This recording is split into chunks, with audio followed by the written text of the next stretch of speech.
Hello again, this is Michelle Williams with 102.7 KCHW Chewelah, and I'm coming at you with another episode of Music Speaks. Today I have the lovely Pamela Jean with me, and she's going to tell us all about how she got started in music, what it means to her, and where her journey has taken her. So Pamela, you and I have been here before. We have been here before. Checkerboard, 2019? That's right. I think you were one of my very first interviews. Yeah. I was so nervous. I was nervous too because it was one of my first interviews too, and I was like, I didn't know what to say or what to do, and we had the bar watching us. Right. It was a lot of fun though. I think it all went pretty well. Yeah. But for the sake of the listeners here that haven't heard of you before, let's start at the beginning. How far beginning are we going? Well, let's go to when you decided to start playing music as like the passion for your life. It was like a karaoke dare at my senior all-night party, and I was still terrified to sing in front of anybody. I would only sing in front of very good friends in a car, and someone dared me to get up there, and I sang a Patsy Cline song, and everybody came in and thought it sounded awesome, and I'm like, okay, well, if people like it, I'm not going to be scared anymore to sing. And I started doing karaoke nights. I'm originally born and raised in Minnesota, and I went all over Forest Lake, Minnesota, where I graduated high school, to all the different bars, and they let me in as long as we weren't drinking. You could come in and sing karaoke at night. And so my friends would request when I was going to come out, like, are you going to go out and sing tonight? Because we'll come watch. And I had all my little main bars in town that would let us in to come sing, and we'd go sing all over the place. And then one night I met this guy named Greg Schmidt, and he comes up to me with a business card, and I'm 18 or 19 at the time. And he says, I'm not some guy who's trying to hit on you. He says, but I have a music company, just a few miles up the road. And Minnesota Music Works, I believe, was the name of his company. And he did booking and finding placements for bands and things like that. And he says, you're very talented. I love your voice, and I'd love to work with you. So I was like, well, this is great. I gave the guy a call. Like, I thought I was getting discovered. This is 25 years ago still, right? So I thought I was getting discovered then. And but this guy has still been just an amazing person and a contact in my life to this day, where I've sent him contracts before and said, could you look this over? Or what do you think of this person to work with? And, he's one of the few just down-to-earth, genuine people I've worked with. It was like, hey, that's not a good route to take, or this is a good route to take. And I've always just valued his opinion from, 1998. It's been a while. That's really awesome to have someone in the industry to double check things with, Yeah. especially when you're first starting out. Yeah, because when I was younger, it was crazy. I mean, being the age I'm at now, I'm in my early 40s, and I don't take crap from anybody, and nobody really even gives me crap, because it's like I walk in, this is my business, I've been doing it for a long time, and people just know you're there to perform, and they know what you're doing.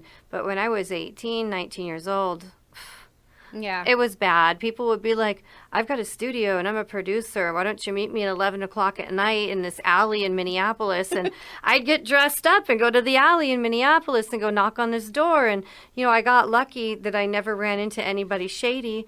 But, you're down with these strange guys in a basement in a recording studio and at midnight downtown by yourself. And I mean, it's scary when I look back at the stupid things I did to try to make it. But every lead was hopefully like, oh, this is the chance, or this is where I'm getting discovered. And things are so different. Like, people who are younger who are listening to this interview will have no idea what it's like to start off before there were cell phones, before there was an internet, before there was Google, before there was Facebook. Mm-hmm. Like, there was literally, you would get a newspaper ad that said looking for singers, and then you called from your house phone and you left a message on an answering machine, and this is Pamela Jean, and I'd like to be a part of your project. And it was very, very, very, very, very different back then. Mm-hmm. And so when I started out, it was pound the pavement, knock on people's doors for real. It was crazy the way it started off.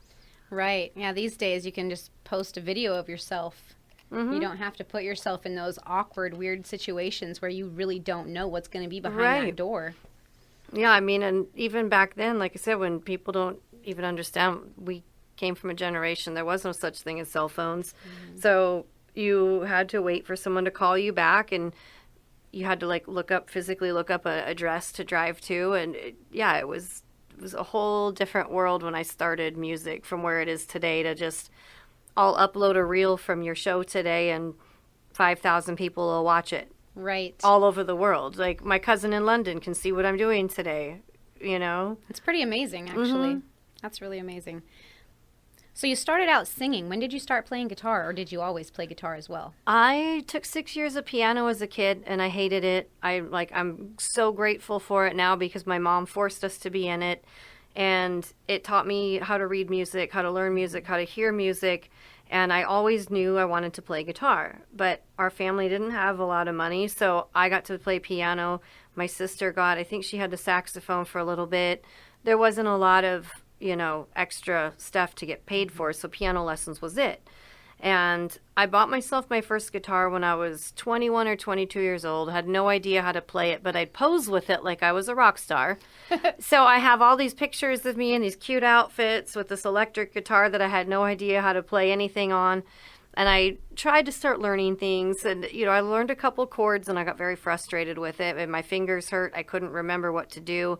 And I didn't know how to tune it. It was just like, I really don't know what to do with this instrument. And I put it away for probably 4 to 5 years and never touched it.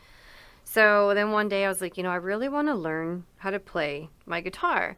And I had lived in Vegas now by this point, and I had a couple friends who played, and I said, hey, can I come over? Will you just show me how to play some just easy chords where I can at least try to start singing with my guitar and just playing for myself?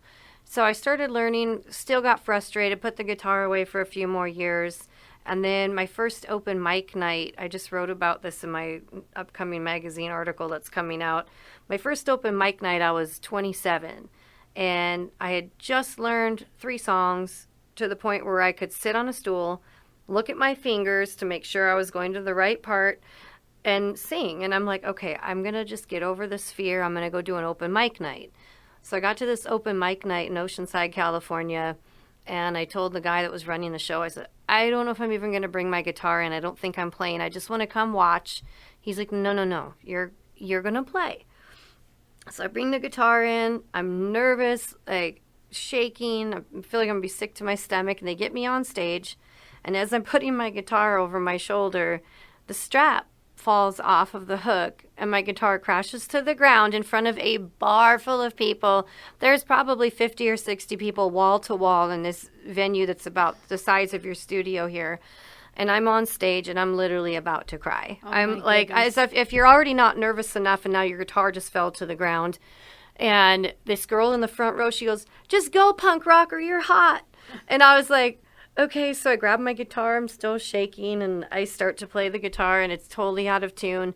I play through one Tom Petty song, and I look at the guy, and I says, I'm done. He says, no. He goes, they loved you.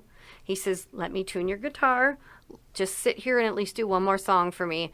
So I did one more song, and everybody loved my voice. They were like, this was great, even though this guitar was just a Greek tragedy. And I swore I was never going to do that ever again. Look at you now. I couldn't imagine. Yeah. It's not easy getting on stage. So it's when I see these people who make fun of other artists I watch a lot of Instagram comments for famous people. And I look at people bash their weight, their outfit, their guitar that they're using. It's like I've seen some just really nasty comments. And it's like, if you've never grabbed a guitar and a microphone and got up in front of 50 to 100 people, maybe 1,000 people, my biggest audience I've ever played to was probably around 1,000. If you've never done that, especially singing your own music with no band behind you or no one else and you're just up there by your lonesome self, if you've never done it, you do not have the right to criticize anyone who has actually got the courage to get up on a stage and do it. Because if you think public speaking is hard for a 3-minute speech in high school, try singing your own songs on a stage, not only worrying about what you sound like, what you look like, what the sound and the lights look like. It just, people need to be a little more empathetic, especially in the internet world, of what comments they say to people that they don't even know online. Right. And I think that a lot of that has to do with like that whole, you can't begin to understand it until you experience it. Right. And I've been I've been on stage before. I don't really do a lot of performing anymore, but I went all the way to Houston for a show, and I cannot remember a time where I've ever been more nervous. Yeah. And when you get over it, it takes so much time to get over it. And it's like right now, it's very far and few between that I ever get somewhere where I'm nervous. I used to get so nervous for radio and TV shows, I thought I was going to throw up beforehand.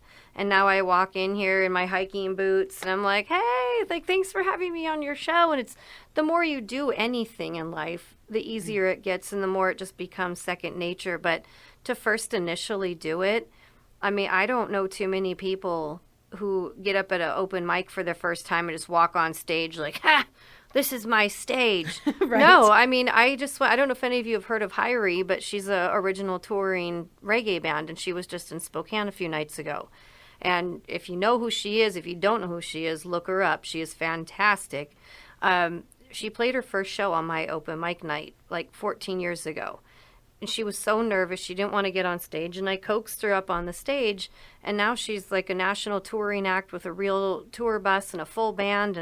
And they're the most natural stage presence band to watch. And it's like she went from being scared and shy to being like a full-blown rock star. And we all start off as that super shy person that is like, I don't want to do this. I don't want to do this. But if you're born to do it and it's your passion and it's your dream, you'll get through it, you know. Yeah. So if any of you are listening and you're at that too scared to get up and do it phase, you have to get over the hurdle before you can go any further. It's almost like one of those coming of age things, you know, it as is. you develop into a musician like that. It's like a rite of passage or something. Yes, that's exactly what I was thinking, like a rite of passage. You have to break through that boundary and then...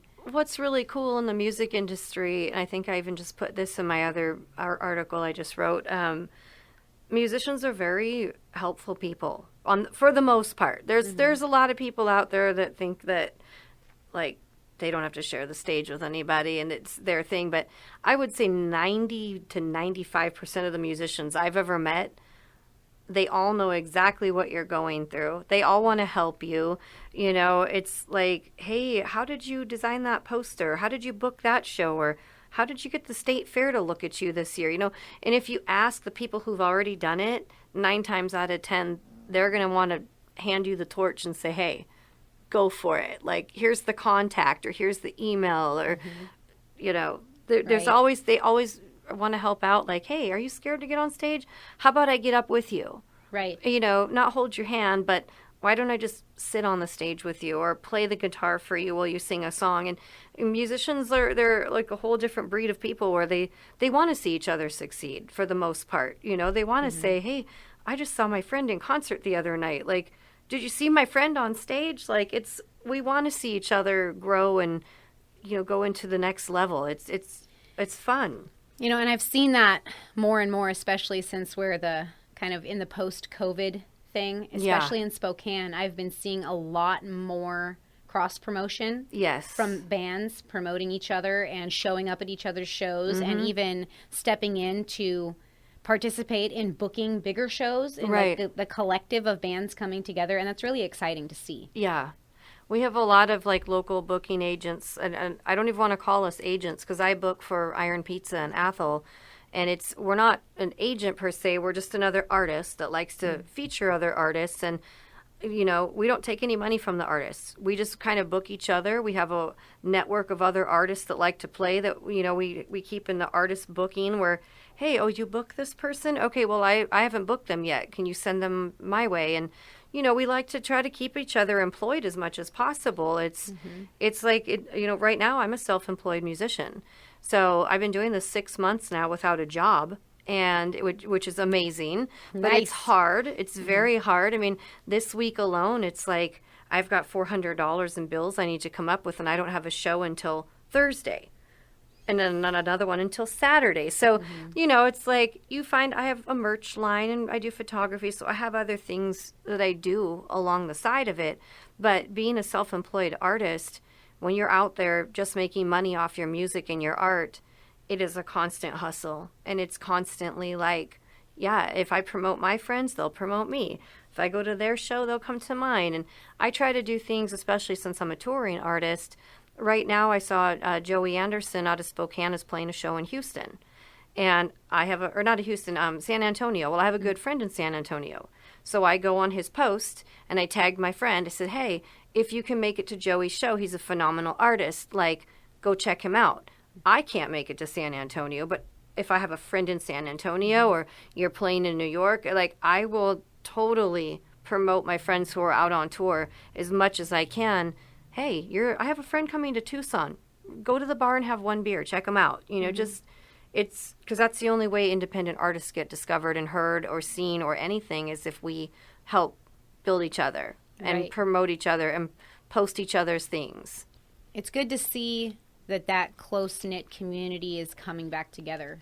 Yeah. It's really good to see that. Before I moved up here, I was playing, but I still was, waiting tables 4 nights a week. So music was a Friday, maybe a Friday, Saturday. Basically, I was having about 4 shows, maybe 2 to 4 shows a month. And now, since I moved up here, average 10 shows a month. And what my goal was to stay self-employed, I need 10 shows a month. So that's where I'm targeting each month.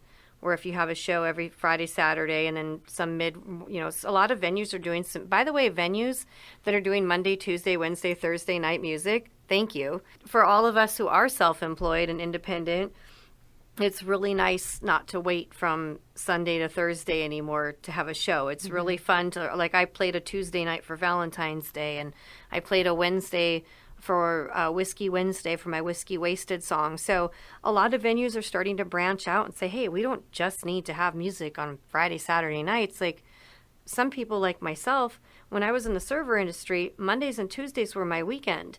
So why are you going to have only live music for people who are off on Friday and Saturdays when you have a whole server industry of bartenders and servers who would die to come out and watch a live band on a Monday night? Like, yeah, we'll come, we'll have drinks, and we're going to be your biggest tipping crowd because that's what we work on is tips. So it's nice to have people branching out and saying, hey, we could do music on a Monday. Why not? Right. What law says you can't have music on a Monday? So you've been playing pretty regularly for about 6 years. 11 different states. Wow. Well, I think I've toured through 11 states. I think I've played in 9 or 10. I've done the whole West Coast. Wisconsin. I played in Nashville 10 years ago for a songwriter round when I got to record there. So Montana, Idaho, Washington, Oregon, California, Arizona. It's been 9 or 10 states. Out of all the places that you've played and the states and everything that you've toured to, is there any place that specifically stands out or a specific memory of a time when you had like just a really phenomenal show or a really good crowd or had something extraordinary happen? It's funny when I get asked this because there's been so many shows that have been amazing. And there's been so many shows where somebody does something so little or monumental for you that they don't think is a big deal that's like a really big deal to you. People will bring me like folded up dollar bills in the shape of a turtle or a painted rock or like little things that they don't think is big, but it's like something I take with me and I cherish them and I keep them as tour gifts because they're small and I've lived in an RV, so anything big gets put in storage. But the 307 Bar and Grill in Columbus, Montana it's a very small town, 500 miles away from where I'm at. And they had my name on the marquee when I pulled up for the first time. It says, Pamela Jean here this evening. And I was like, whoa, my name is on a sign. And not just at the bar down the street. It was literally at someplace 500 miles away from there. And when I got there, I've started to find out I have a way bigger following on my tours. And no offense to my local friends, but nobody comes to my local shows. I play here in Spokane area 10 times a month, and I might see 2 to 4 people a night that actually come out and support the shows. Uncle Jeff, if you're listening, he comes to all of my shows in the Valley. I do have some people who are diehard supporters because they know that this is important to come to shows.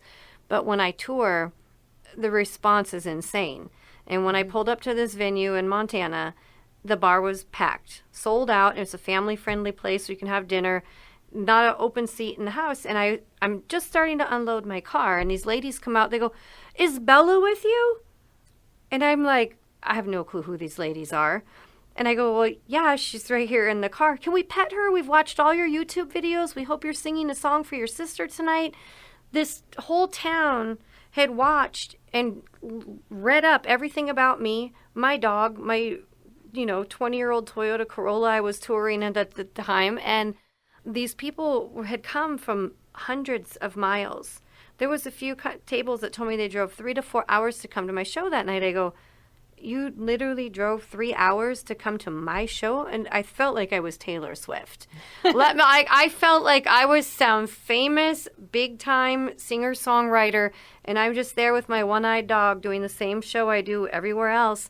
And they said, "We don't have anything else going on in Montana tonight." And people came from all over. And I made $440 in an hour show of singing my original music. And that show right there, that stood out to me. That's the top of the one.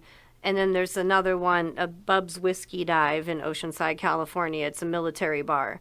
And I played there when I was barely knew how to play my guitar, but I opened for like some friends of mine who played a death metal band. Mm-hmm. And I was like, well, I'm mostly country. I don't know how this show is going to go over because this whole crowd is there. It's like drunk military and younger crowd, and they want to see metal. And here's this little old me with my guitar. And I got up. Well, military loves country music. And I was right off the base of Camp Pendleton, and everybody had taxi cab down there so they could drink and just get back to base safely. And I mean, everybody was standing up by the stage with their arms locked, with their beers spilling on the floor, singing at the top of their lungs along with every song. And I was like, when you get those shows, those are the ones that you're just like, this is why I do what I do. Mm-hmm. And it just makes you feel like you're on fire. That's amazing. That's really awesome. So, on the other side of the coin, aside from dropping your guitar at the first open mic, you have any horror stories of life on the road? Oh, goodness. So, horror stories on the road. Well, I'll have to just talk about RV life because I had no issues with my Toyota Corolla other than almost sliding into a guardrail coming off Mount Hood where I should have had chains on my tires. Some just regular road hazards, right? Well, RV life is very, very different, especially when you're doing it by yourself with no experience. So definitely one of the first things that happened with my RV, I did not realize how much more gas it sucks up when you're driving. And I was supposed to take a turn into Arizona and somehow ended up, I thought I was 10 miles from a gas station. And I took a wrong turn.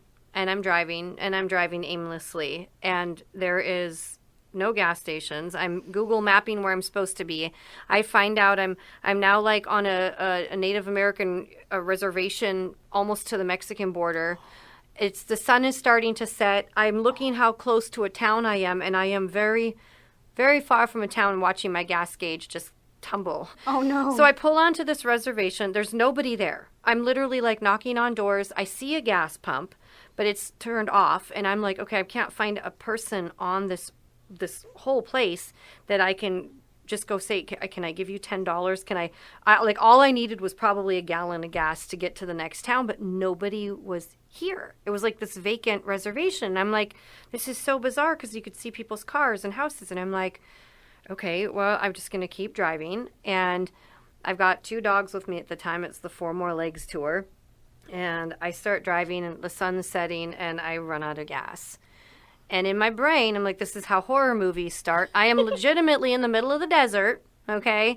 The sun is setting. I am out in the middle of nowhere, and it's Southern California, and I'm forgetting we aren't in Kansas anymore, Dorothy. I just left North Idaho where everybody will stop and help you, and people are flying by me. Even the Border Patrol drove by me without stopping, and I'm standing out on the side of the road waving my hands, crying hysterically because I'm I had told my mother I was almost to a gas station. So now I'm lying to my mom, telling her I'm fine. I'm walking the dogs while I'm sitting here on the side of the desert highway with no gas. Oh, my goodness. And I got lucky because somehow I have good karma because I'm constantly giving good karma. This white rapist van type looking thing stops. And I'm like, this is my luck, right? This is my luck. The white creepy van just stopped, and I'm out here by myself. I have my knife on my hip. The dogs are in the car, and I start to kind of carefully approach the side of the van. It's a Bud Light van. I'm like, thank you, beer gods, for this moment. And this Budweiser guy gets out of his van, and he's like, do you need help? He goes, I never stop for people anymore because they're always asking for money. He goes, but I had a feeling when I passed you that you were legitimately needing help. And I'm like hysterically crying. I'm like, I ran out of gas and I'm like, I have nowhere to go. And he's like, listen, like we're going to try to siphon some gas. So he backs his van up and he goes, do you have a hose? Of course I have a hose. I have an RV. Right. So we cut my brand new hose that's never been used yet, $50 water hose. And here we are on the side of the road trying to siphon gas. And we can't siphon gas because somehow in the newer age gas models, you can't siphon gas anymore. So he's calling a friend. How do you siphon gas? And then he looks at me. He goes, I live 1.5 miles away from here. Can you stay here, lock yourself in your car, and I'll be right back with the gas can. Sure enough, the guy came back with the gas can, gave me enough gas to get to town, called his wife, missed part of his son's baseball or soccer game or whatever to come help me out. And he was like, listen, there's a girl on the side of the highway that needs help. And same thing happened when I blew a tire on the side of I-15 almost to Salt Lake. Oh. 2 people stopped to help and took 2 hours out of their day to help me change a flat tire. So I have had some crazy moments on the highway with my RV by myself, especially someone who doesn't have the experience to do some of these things. And let's just say I always travel with a gallon of gas now. If I see a gas station, I stop to get gas, even if I just put gas in 40 miles to go. Right. Tank is always getting topped off. Well, it sounds like what could have been true horror stories turned out to be an opportunity to get blessing. What it is, and I believe this wholeheartedly, like the Luke Bryan song says, like, I believe most people are good. Mm-hmm. And unless you're out there living it in the world and you just watch it from your TV, you're going to think the world is a very evil, rotten place, but it's not. There's a very small percentage of very evil, rotten humans, and the rest of the 98% of the humans that are out there that are good-hearted with great intentions that will, Bella and I have had people give us rooms to stay in for the night if we couldn't get to the place we were going. I've never, knock on wood, I've never been in danger on the road, and I've been to 11 states, just me and her.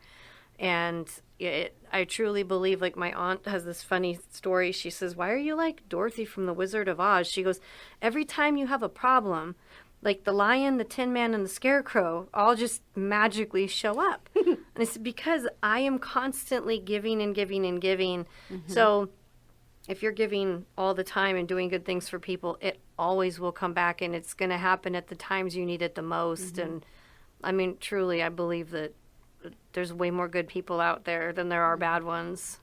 I kind of want to touch on that for a minute because there is something really original and amazing that you do that I don't really hear a lot about. And I don't know how much you publish this or announce it publicly, but so you say however much you want about it, but right. You do give a lot.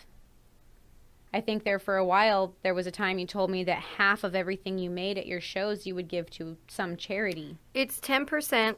I tithe. I'm not a church person. I grew up in church. I'm very spiritual. I believe in God. I just don't have any organized religion that I put myself into. So my tithing that I learned how to do a long time ago goes to women's shelters. I believe that 10% of everything you do make needs to get given because you will never be lacking. You might be struggling, like this week per se. There's times of your life you're going to still struggle. You're going to have car problems or whatever. But when you tithe, there's a thing that just comes along with it where it's like this natural flow of giving and receiving, but you can't give with the expectation of receiving. You just give. And you give joyfully. And that's something, I actually do have a church service out of Vegas I watch every once in a while. and one of their recent talks was about giving joyfully. And I had needed to rehear that because sometimes I give and I'm like, oh, I'm giving $45 tonight from my shows, and, you know, my phone bill's due tomorrow, or this is due, but it always comes back. And when I fled my abusive relationship in 2017, my dad paid for the whole move, wouldn't take a dime back. He gave me his credit card. He says, get you and Bella to safety. I don't care where you go. Just get yourself somewhere where you're going to be safe. And we just started driving out of NorCal and ended up in Post Falls, Idaho. That's where the cards led us. And when I got there, I found out there was a women's shelter that just started up in Spirit Lake called Priest River Ministries.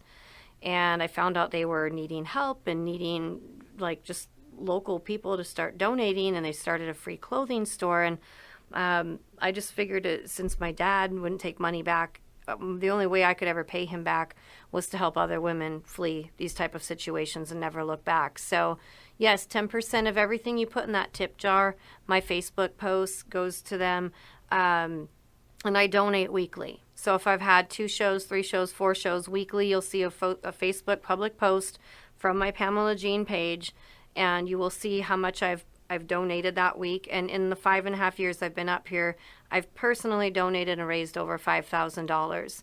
And that's not counting other fundraisers I've played for, just giving my time, that have raised thousands of dollars for whatever. Stop the Silence.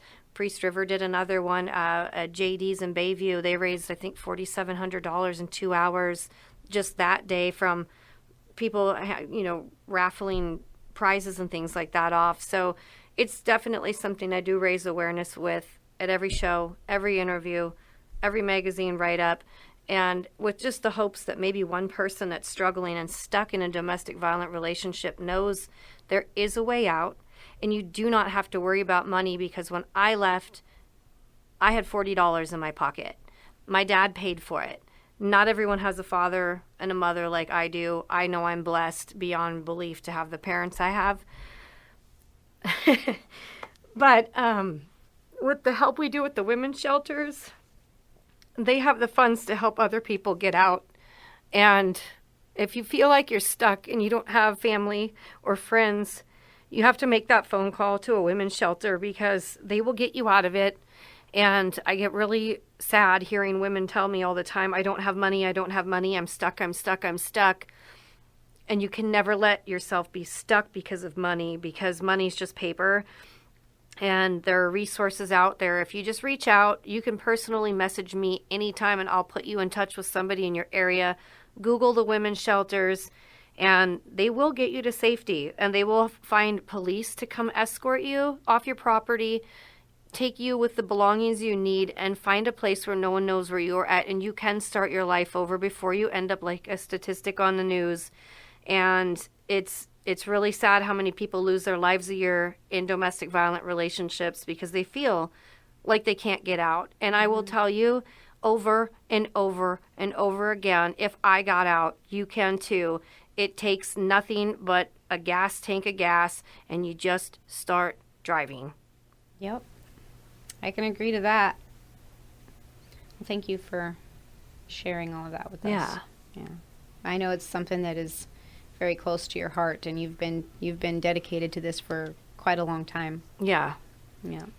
And look what you've become. I know. You're so strong, and you're doing your own thing and chasing your passions, and it's just amazing. Fearlessly, too. Yeah. When you get out of those situations, you can live fearlessly again and build yourself, and it's... Yeah, I had somebody tell me, wow, 5 years ago when I met you, you sure are living in a completely alternate reality than the person you were when I met you 5 years ago. And I live fearless now. I'm like, if people want to come after me now, that's their problem, because I have got an entire state of Idaho and Washington that have my back now. So that's right. And probably half of Montana that knows me now too. So like, come on. That's absolutely right. It's really amazing how the journey that life puts us through really makes us strong enough to face what's coming. Yeah. You know, because you've transformed through all the things that have happened into your life. You've transformed through everything that's happened in your life into this courageous, bold woman that goes out there and chases her dreams. And I think that's really amazing. Thank you. And you have exciting things on the horizon, yes? I do. Yes. I have a new song that just came out called Here at Home. If you haven't seen my music videos, if you want to swing by my YouTube channel, Pamela Jean Unlimited, the domestic violence I was just previously talking about, I have a song called Small Country Town. I wrote it for my sister in 2009 and finally got to put a video to make it come to life. Last October, we released it, and it's a very powerful video touching on what life is like, just going through the struggles of, domestic violence never really starts off or nobody'd be there in the first place, and it just slowly gets worse and worse, and that's what I wanted to portray in this video. And Here at Home came out recently. Whiskey Wasted was just released in September, and yeah, things have just been coming along slowly but surely. And we're going to play that new song Here at Home for you in just a few minutes. But first, did you have something else you wanted to play? Yeah, if people want to hear Whiskey Wasted, that seems to be everybody's favorite. All right, well, let's get you set up here to play, and we'll be right back. Here's Whiskey Wasted for all you whiskey drinkers in the house tonight.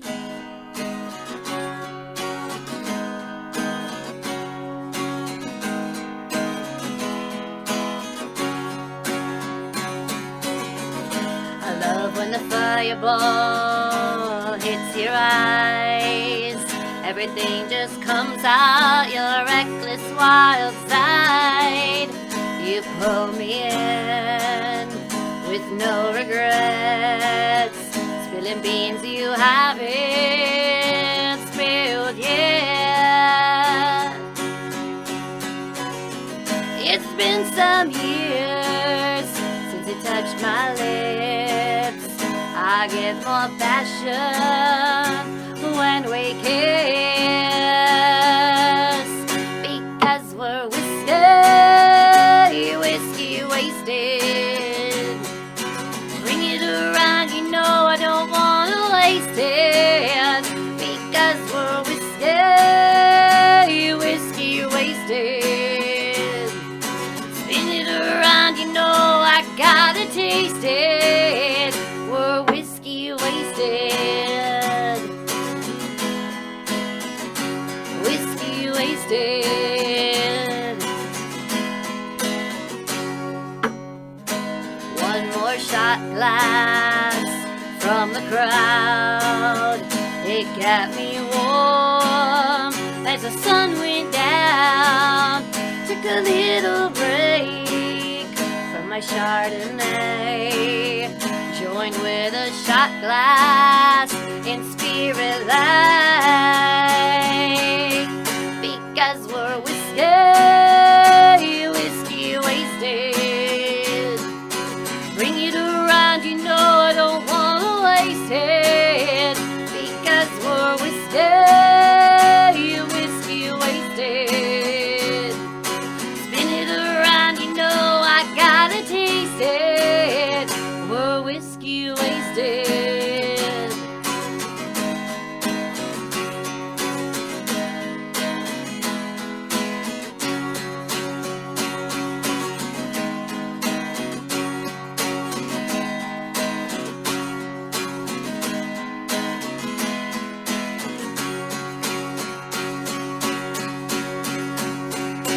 Because we're whiskey wasted. Spin it around, you know I gotta taste it, because we're whiskey wasted. Bring it around, you know I don't wanna waste it. We're whiskey wasted. Whiskey wasted. Whiskey wasted. Whiskey wasted. We're whiskey wasted.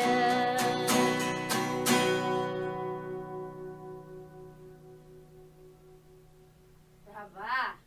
Thank you. Very nice, very nice. Well, that was a fantastic performance. Thank you very much for that. Thanks for having me on your show. Yeah. And Bella. Bella, do you want to say hi? Say hi to everybody in Chewelah? Bella, say hi. Sing.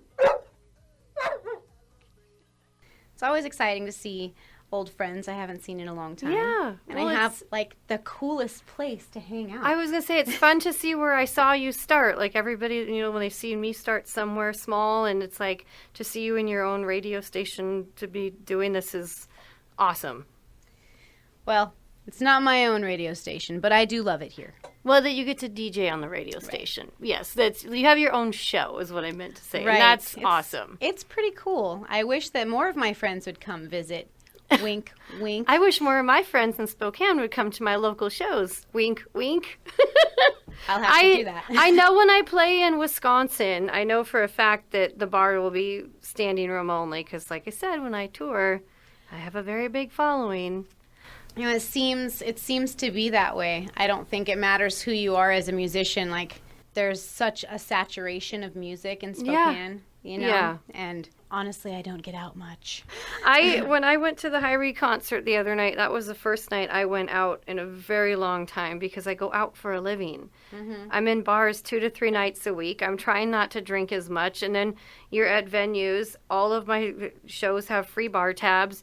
There's wine on stage at, right before I take a break all the time. And it's like, so it's like, I don't go out much. I go hiking. Yeah. Bella and I do a lot of hiking. And by the way, I'm glad she got to debut today on the show because her name is in the song that you're going to play today, the Here at Home. And it, like I said, it's our story. And it's the first time her name's or anybody's name has been in one of my songs. And it was cool to have her a part of the interview today. Yeah, that was really awesome.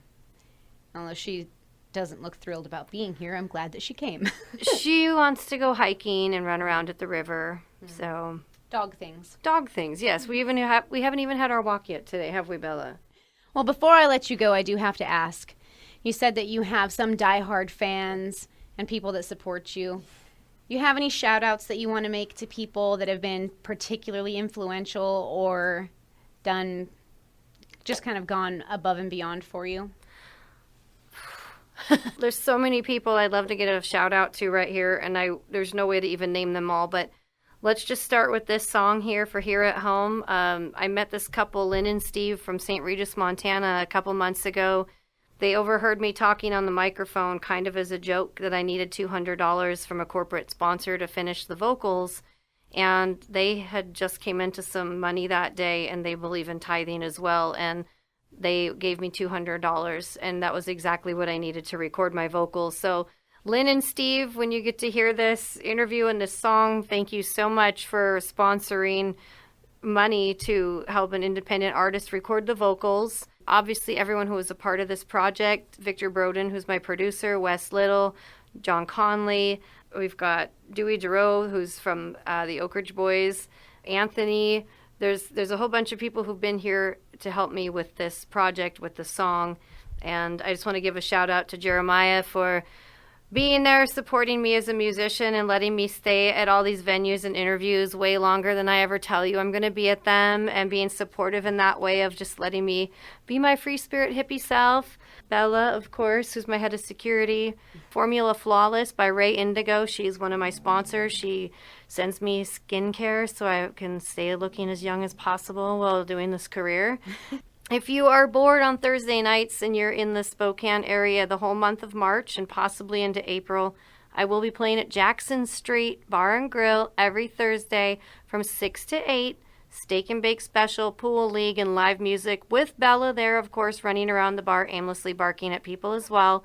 So I'd love to give a shout out to Jackson Street, Ron, who owns and runs that, for supporting me as an independent artist who makes me play an entire first all hour of original music because he wants people to hear my songs.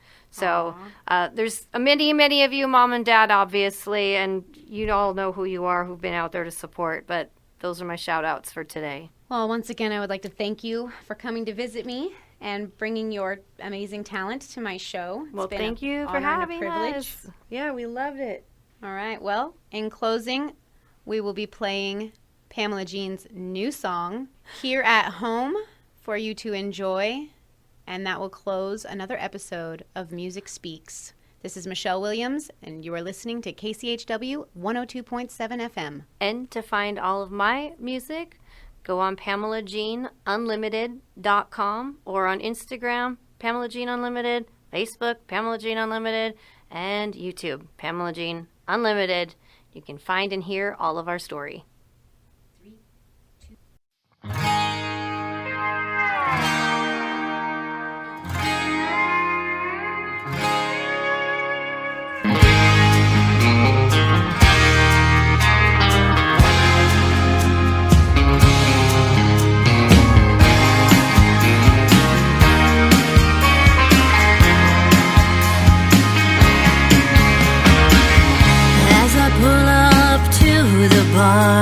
The first thing you see is my car. It's a little out of place with these California plates, but this girl was Minnesota raised. You got an RA and hunting racks up on your tailgate. Yeah, I'm a little out of place, but my California days are down that road.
A little piece of me is finally here at home.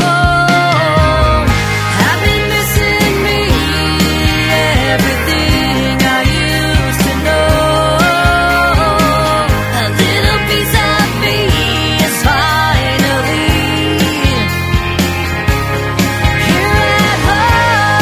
here at home.